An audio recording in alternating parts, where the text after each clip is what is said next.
오늘 말씀의 제목은 어둠에서 빛으로입니다. 어둠에서 빛으로.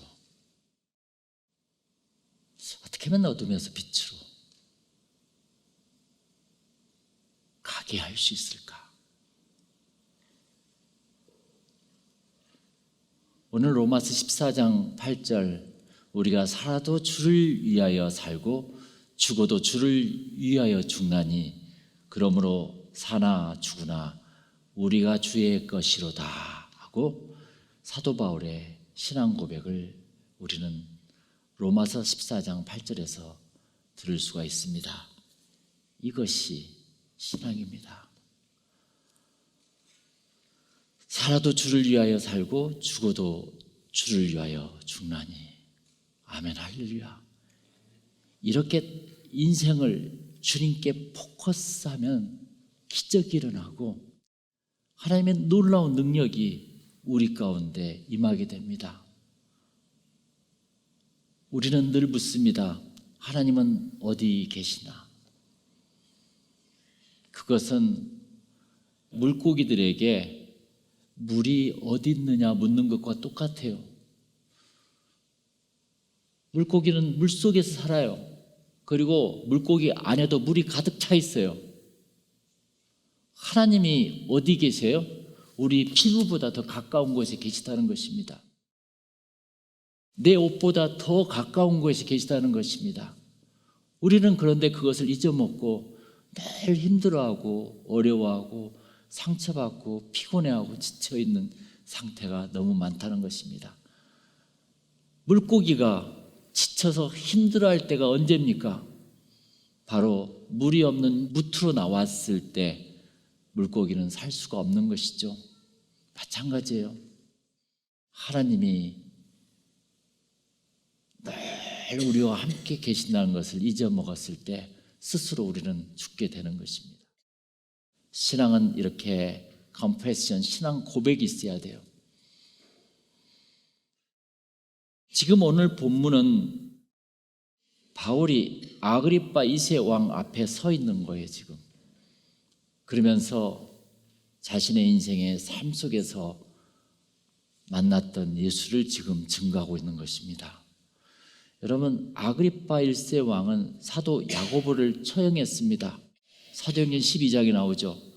그는 베드로를 투옥시켜서 유대인의 환심을 사려 하던 통치자로 유명합니다.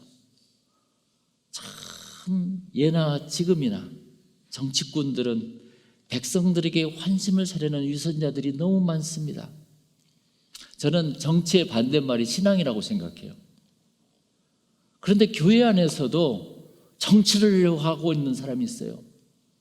그게 목사라면 그 교회는 완전히 클로스 되는 것이에요. 우리가 여기 정치하러 왔습니까? 아니잖아요. 내가 예수를 사랑하고 하나님을 믿기 때문에 이곳에 온 거죠, 지금.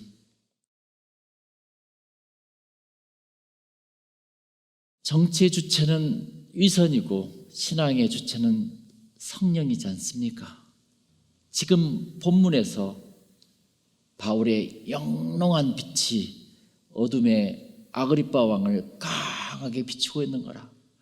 그런데 세상 사람들은 그걸 잘 몰라요. 그러니까 예수님께서 함께 계시기 때문에 이 바울은 그걸 느껴요. 그렇기 때문에 빛이 쫙 강하게 비추는 거예요.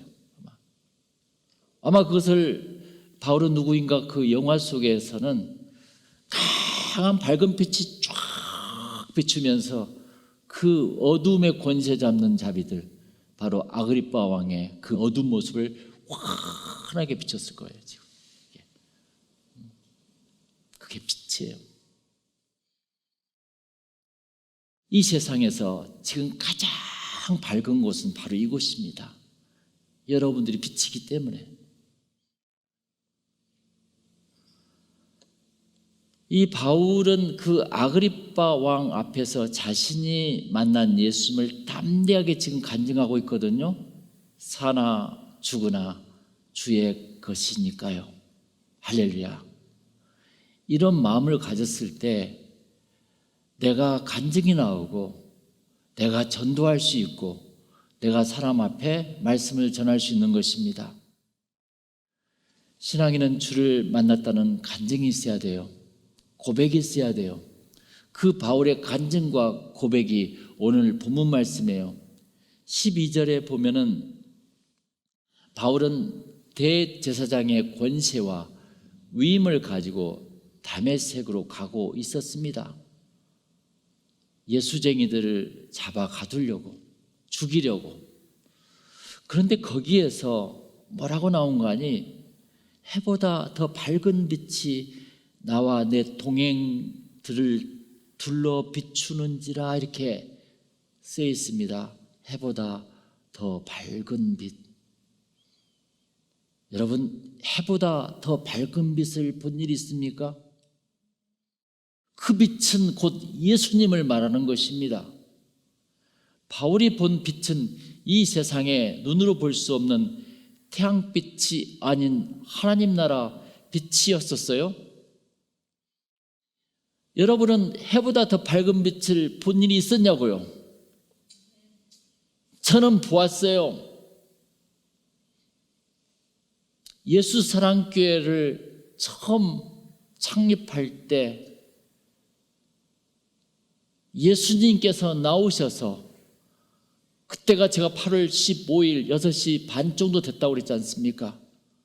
왜 내가 이걸 계속 고백한지 아세요? 우리들의 일이니까 그래요. 우리들의 일. 예수사랑교회가 내가 설립한 것이 아니라 예수님이 우리를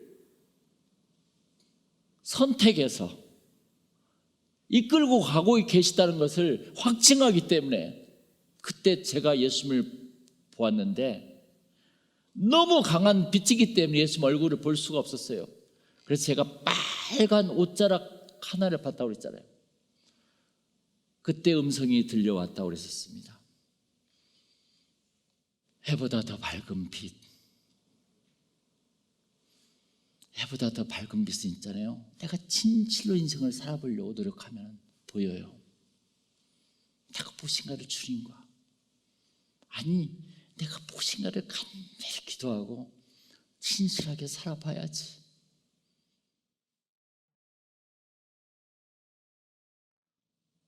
그 빛은 있잖아요. 해보다 더 밝은 빛은 하나님이 첫째 날 창조하신 빛이었어요. 첫째 날 빛을 창조해요. 요한복음 1장 1절에서는 태초에 말씀이 계시니라. 그 말씀이 하나님과 함께 계신다고 그랬었습니다. 그래서 요한복음에서는 태초의 빛을 말씀으로 해석해요. 말씀은 나바르라고 그래요. 히브리의 나바르의 두 번째 해석은 사건이야. 그러니까 예수님께서 그 아픈 힘든 사람들을 고쳐주고, 그것이 사건이 말씀이라. 알겠어요? 그러니까 말씀이란 건 입에서 나온 말씀이 아니라 나의 행위가 말씀이라. 그것을 다바르라고 그래요. 원래 말씀의 기원에서는. 요한복음 1장 14절에서는 그 말씀이 육신이 되신 분을 예수라고 소개하십니다. 인커네이션. 그러니까 마태와 누가복음에서는 예수님의 탄생 기록을 정확히 많이 써놔요. 마가는 짧게 써놨지만, 그러나 요한복음에서는 바로 말씀이 육신이 되신 분, 이렇게 예수님의 탄생을 써놓습니다. 할렐루야. 그 빛을 말하는 거라. 지금 첫째 날 창조하신 것이 모든 만물의 기준이에요. 그러니까 우주 만물의 헌법이 첫째 날 창조하신 그 빛을 말하는 거야. 라이트. 우리가 본 태양빛은 넷째 날 창조했어요. 그 넷째 날에 우주 만물을 서서히 창조하기 시작했다고 그러잖아요. 그러면 해와 달과 별이 창조됐기 때문에 그때 타임, 시간과 공간이 만들어진 거예요. 그러면 첫째, 둘째, 셋째 날은 뭐예요? 시간과 공간을 초월한 상태예요. 우리가 이 세상을 떠나면 볼 그 하나님의 세계를 첫째 날, 둘째 날, 셋째 날 맞는 거라. 결국 넷째 날에 하나님께서는 우리가 생각한 과학을 만든 거예요. 과학이 우주 만물의 기준이 될 수 없잖아요. 과학은 항상 변해요. 불변하지 않아요. 영원하지 않는 것이에요. 그게 과학이라는 거라. 바울이 본 빛은 하나님의 나라 빛을 본 것이에요.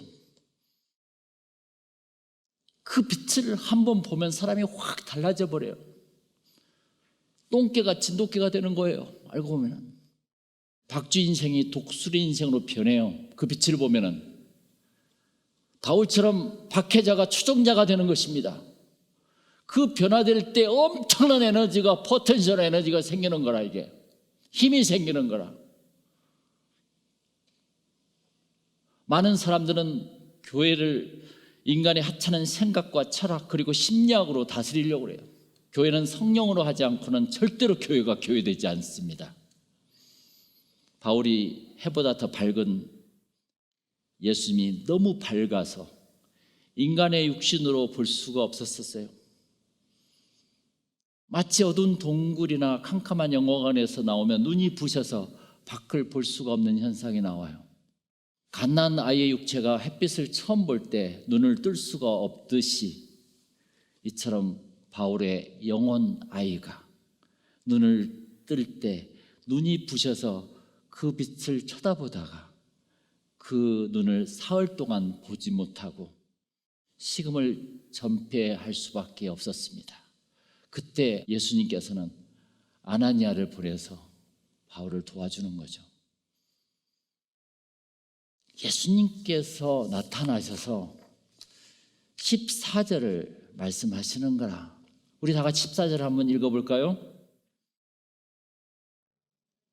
우리가 다 땅에 엎드려짐에 내가 소리를 들으니 히브리 말로 이르되 사울아 사울아 내가 어찌하여 나를 박해하느냐 가시체를 뒷발질 하기가 내게 고생이니라 그랬습니다.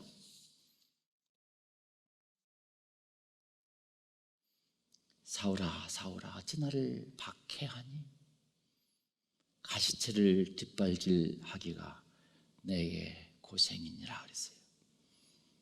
예수를 박해하고 사는 바울을 말하고 있는 것입니다.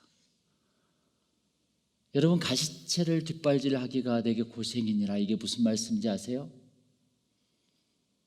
이게 바로 유대인들의 속담인데, 어떤 농부가 소를 가지고 이게 농사를 짓다 보면은 소가 농부의 말을 듣지 않고 엉뚱한 길로 갈 때가 있어요. 그러면 그 가시채로 탁 때리는 거라. 그러면 그 소가 얌전하게 가면 괜찮은데 뒷발질을 또 하는 거라.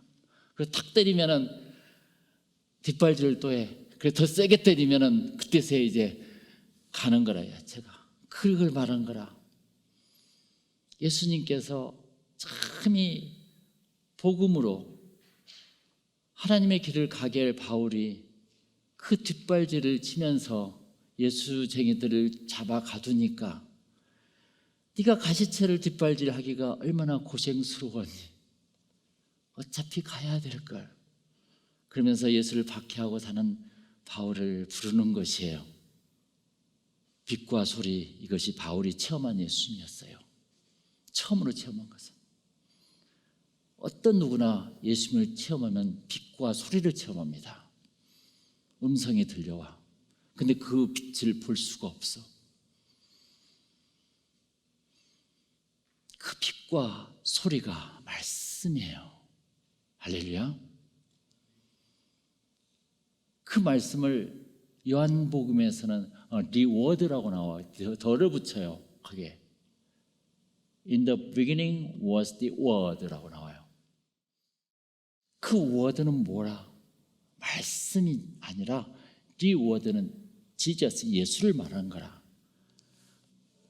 정관사 덜을 붙였기 때문에 하나란 거라. 딱. 그때 바울은 예수님이 부활하셨다는 것을 영감으로 확실히 깨우칩니다. 아, 예수님이 살아있구나. 자기는 처형해서 죽은 줄 알았는데 예수님이 살아있구나. 깜짝 놀랍니다.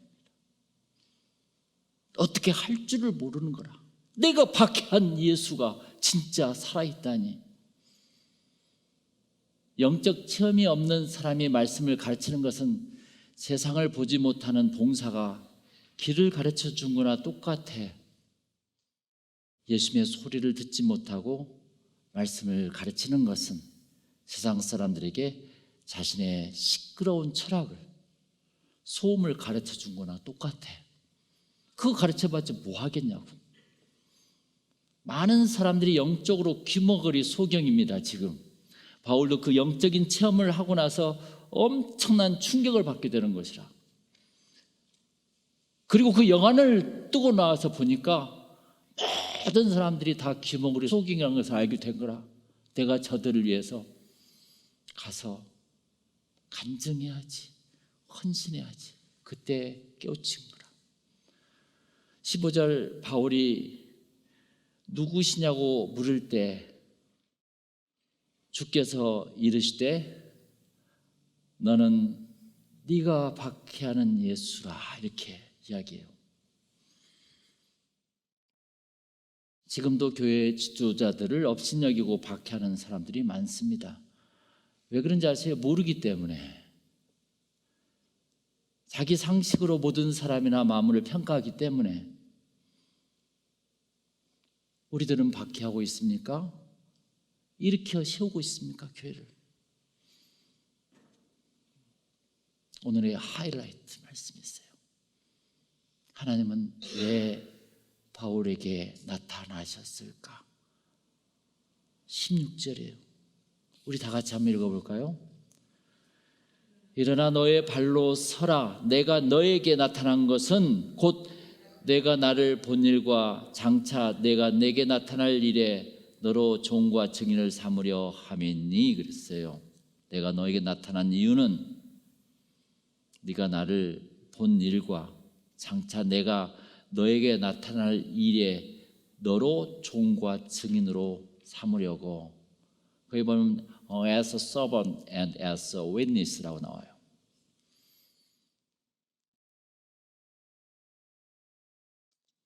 하나님의 종으로 심부름꾼으로 세우기 위해서, 증인으로 서게 하기 위해서 나타난 거라. 바울에게 나타난 이유가 이제 너는 나를 보았으니까 잘 먹고 잘 살라고 나타난 것이 아니지 않겠습니까? 안 그래요? 그래 너는 이제 예수를 믿었으니까 큰 궁궐 같은 집을 짓고 살아라. 그런 예수가 어디 갔냐고, 이 세상에. 그것은 내가 해석했을 뿐이지. 그렇게 많은 사람들은 예수님 덕분에 은혜를 받으면 복음 증거보다도 잘 먹고 잘 사는 쪽으로 가고 있어요. 이렇게 교회가 말씀을 떠나서 풍족한 삶 쪽으로 갈 때 부패와 타락이 일어납니다. 하나님이 바울에게 나타나신 이유 딱 한 가지예요. 뭐라고요? 복음을 전하기 위해서. 우리가 예수를 믿는 궁극적인 이유는 딱 한 가지예요. 사실 복음을 전하기 위해서. 그런데 그 복음을 전하다 보면 내 인생의 꿈이 다 이루어진다는 거 아니겠습니까? 그 복음을 전하다 보면 모든 게 풀려요. 여러분 17절 18절 봅시다. 이스라엘과 이방인들에게서 내가 너를 구원하여 그들에게 보내어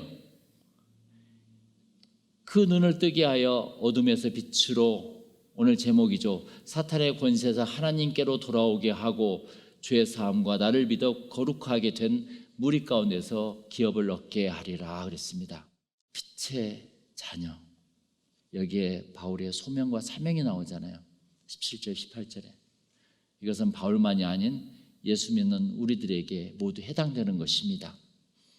어둠에서 빛으로 그들에게 눈을 뜨게 해서 사탄의 권세에서 하나님께로 돌아오게 하고 죄 사함과 나를 믿어 거룩하게 된 무리 가운데서 기업을 얻게 하리라. 할렐루야.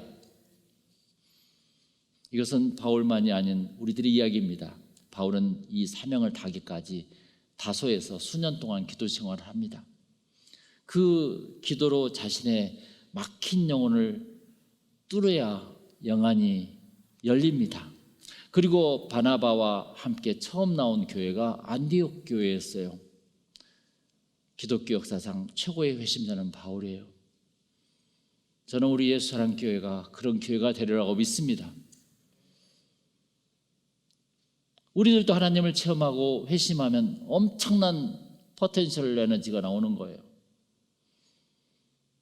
핍박자, 박해자였던 바울이 가장 적극적인 복음 전도자로 변한 것은 그는 부인할 수 없는 체험과 간증이 있었기 때문에 그렇습니다. 바울은 복음의 가시체를 뒷발질하지 않고 그 복음을 지금 아그리빠 왕 앞에서 당당하게 전하고 있는 거라. 예수님은 바울에게 이미 콜링의 이유를 사도행전 9장 15절에 이미 받았어요. 이 사람은 내 이름을 이방인과 임금들과 이스라엘 자손에게 전하기 위하여 택한 그릇이라고 누구에게 알려주냐면 아나니아에게 알려줘요. 그러니 너는 가서 그를 잘 케어해서 하나님의 사람으로 세상에 나갈 수 있도록 네가 잘 케어해 주라고 이야기합니다. 이 세상은 장사하는 곳이 아닙니다. 이 세상은 정치하는 곳이 아니에요. 복음을 전하는 곳입니다. 알고 보면은. 그러면 이 세상이 하나님 나라가 된다는 거 아니겠습니까? 우리는 무엇을 하고 있는가를 잘 보세요. 오늘 말씀은 어둠에서 빛으로입니다. 우리는 어둠에서 해보다 밝은 빛의 세계로 나와야 합니다. 그리고 그것을 사람들에게 증거해야 합니다. 우리들은 오늘 말씀 속에서 하나님은 나를 왜 예수 믿게 하셨는가를 반드시 알아야 돼요. 내 인생의 출세를 위해서 물론 하나님께서도 출세를 책임져 주십니다. 그 이상의 것이에요. 하나님 앞에 나는 누구인가? 우리가 묵상해 보기 바랍니다. 내가 누구인가가 중요하지 않아. 하나님 앞에 내가 누구인가가 중요한 거라. 우리 한번 따라서 해보세요. 가시체를 뒷발질하기가 내게 고생이니라. 언제까지 우리가 가시체를 뒷발질하겠어? 언제까지 우리가 복음을 뒷발질하고 죽을 때 결국은 하나님 죄송합니다고 죽을 것이겠습니까? 하나님은 우리의 모든 걸 다 책임져 주십니다. 할렐루야. 그러한 믿음을 가지고 이 세상을 살아갔으면 얼마나 좋겠습니까? 그런 마음을 가지고 이번 한 주간부터 다시 새로운 변화를 가집시다. 제가 카톡에 카메라 하나 찍어서 보내준 거 있죠. 예수님께서는 29세와 30세가 너무 달랐었어요. 29세, 30세 이전에는 바로 사생애야. 예수님께서 일을 안 하셨었어요. 그러나 공생애가 딱 되면서부터 30세부터 시작해서 확 달라지는 거라. 그때부터 성경의 복음서가 시작되는 거라. 우리들에게도 그러한 사생애가 끝나고 이제는 공생애가 오늘부터 시작되기를 다시 한번 축원합니다. 기도하겠습니다.